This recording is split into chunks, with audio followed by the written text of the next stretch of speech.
Hello and welcome to the Watch Releases Recap, a weekly YouTube show where we talk about the latest watches being released.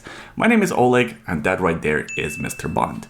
Now let's talk about the new Citizen Tsuyosa 37 and a couple of new additions to this collection. Just last week I talked about the Citizen Tsuyosa Automatic 60 and how that's a new collection that's been added to the catalog and how I personally really liked those watches.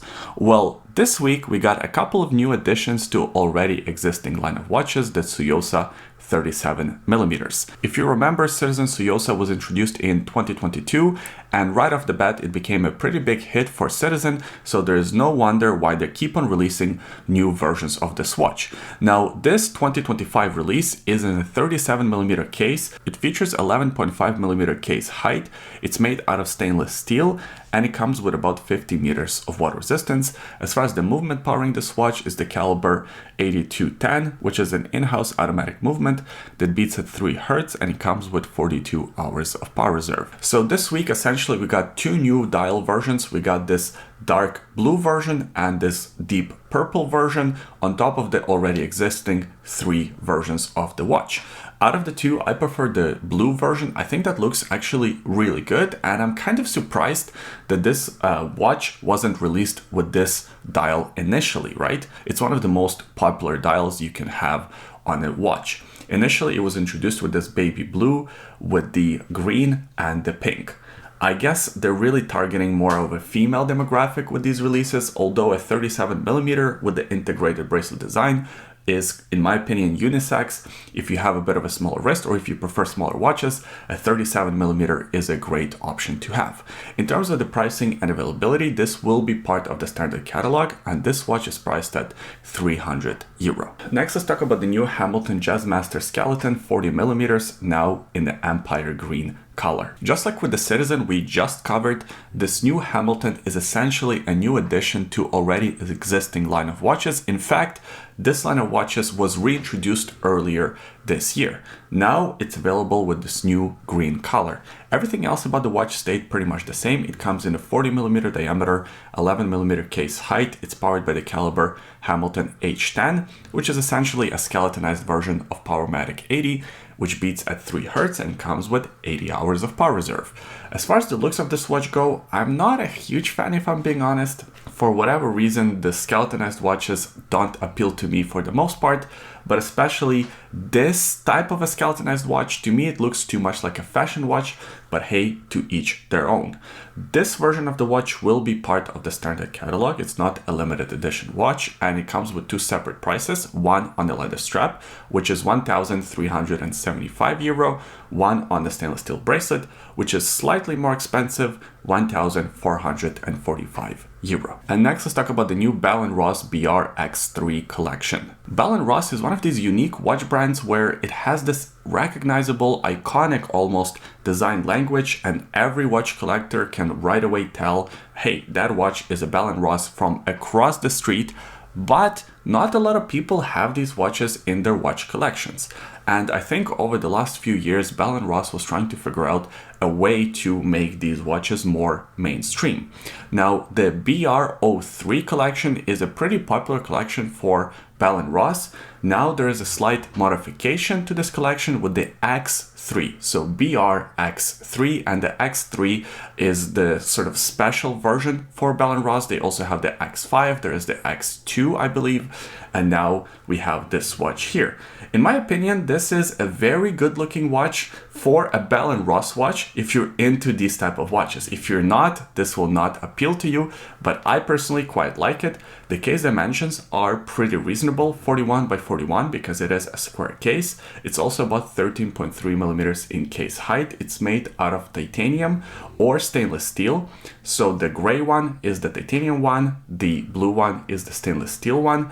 Both versions come with 100 meters of water resistance, and both of them are powered by the same movement, the caliber BR-323, which is produced by Finissimo, and it is a COSC certified movement, with 4 Hz beat rate and 70 hours of power reserve. I specifically like how the power reserve indicator is integrated into the design of this watch. You have that at the 9 o'clock position, and it sort of has 3 different positions. And then at the 3 o'clock position, you also have the date window with the 3 positions for the date, which creates pretty good symmetry. You also have the 12 and the 6 at the opposing sides, so that also looks really good. For whatever reason, this watch really appeals to me. Will I be picking one up? Probably not, especially at the pricing, but hey, I'm glad that Bell & Ross is innovating and bringing out more interesting watches. So this will be part of the standard catalog. It's not a limited edition watch. And in titanium, it's 7,700 Swiss francs. And in the blue stainless steel version, it's 7,000 Swiss francs. Next, let's talk about a couple of Seiko Presage models, the reference SPB525 and SPB527. Seiko Presage is a huge line of watches. There are several different varieties and different styles and different sizes. Now we have a couple of these blue dialed versions, one with the open heart semi-skeletonized dial, the other one with the solid dial, the 3-hander with the date. That one is actually my favorite out of the two. It features this incredible dial. I really like the gradient and that almost like grainy finish on the dial. I think that looks really good. I also like the date integration on this watch and the 7-link bracelet. In terms of the case dimensions, both versions come in the same case, 40mm diameter, 13mm case height, and about a 46mm lug-to-lug distance. Both cases are made out of stainless steel, and both of them feature 100 meters of water resistance. In terms of the movement powering this watch, it is essentially the same caliber, the 6R, but there's the skeletonized version and non-skeletonized version. Both versions beat at 3 Hz, and both of them come with 72 hours of power reserve. And in terms of the pricing and availability, both of these versions are part of the standard catalog now. The 3-hander with the date is priced at about €1,000, and the open heart version is a little bit more expensive at €1,230. Next, let's talk about the new Credor Goldfeather reference GBBY 969 and 971 with enamel dials. This is another Seiko essentially, but the higher end version of a Seiko. So you have the Grand Seiko, you have King Seiko, and you have Credor. Credor is sort of the most expensive version of the Seiko you can get.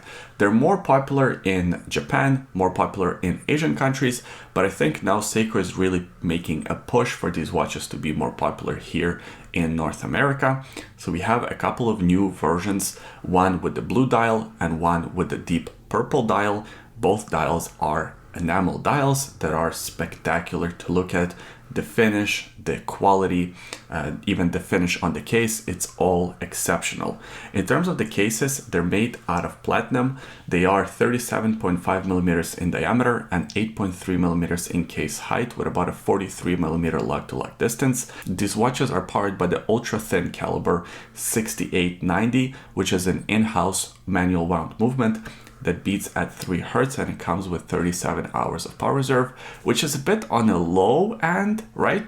In 2025, for a new watch, you probably expect a bit more of a power reserve than 37 hours. I understand it's a very slim movement, but these watches are not exactly cheap, and they are manual wound, so you do have to wind them quite consistently. So having a longer power reserve, in my opinion, is a lot more important on a manual wound watch than it is on an automatic watch. In terms of the pricing and availability, these are Japanese domestic market models only, but we all know you can buy one if you really want to through a third party, etc. And they're priced at around €29,000. And lastly, let's talk about the new Bulgari Octo Finissimo Automatic, the black DLC coated titanium edition. Bulgari Octo Finissimo is probably the most popular watch that Bulgari makes. The sort of sandblasted titanium version is probably the most popular version of the Octo Finissimo, and now we have a new blackout version with that sort of sandblasted almost like finish, but this time it's DLC coated and it comes on the strap as opposed to the titanium bracelet. In terms of the case and the dimensions, they stayed pretty much the same, 40mm diameter, 5mm case height, and as I said, it's a DLC coated titanium case that comes with 30 meters of water resistance. In terms of the movement powering this watch is the same caliber BVL 138, which is a super impressive automatic micro rotor movement. It's very slim, but it still comes with impressive 60 hours of power reserve and a beat rate of 3 Hz. In terms of the pricing and availability, this watch will be part of the standard catalog and it comes priced at around 17,000 euro. And that's it for this week's watch releases. I hope you enjoyed the video. If you did, please give it a thumbs up, subscribe to the YouTube channel for more videos like this in the future, and leave a comment in the comment section below. Let me know what watch releases stood out to you. I always enjoy reading your comments. And if you're curious, on my wrist today, I'm wearing my Omega Speedmaster, the Moon Watch. I don't need to say any more about it. Everybody knows what the Moon Watch is. All right, thanks for watching this video, and we'll see you next time.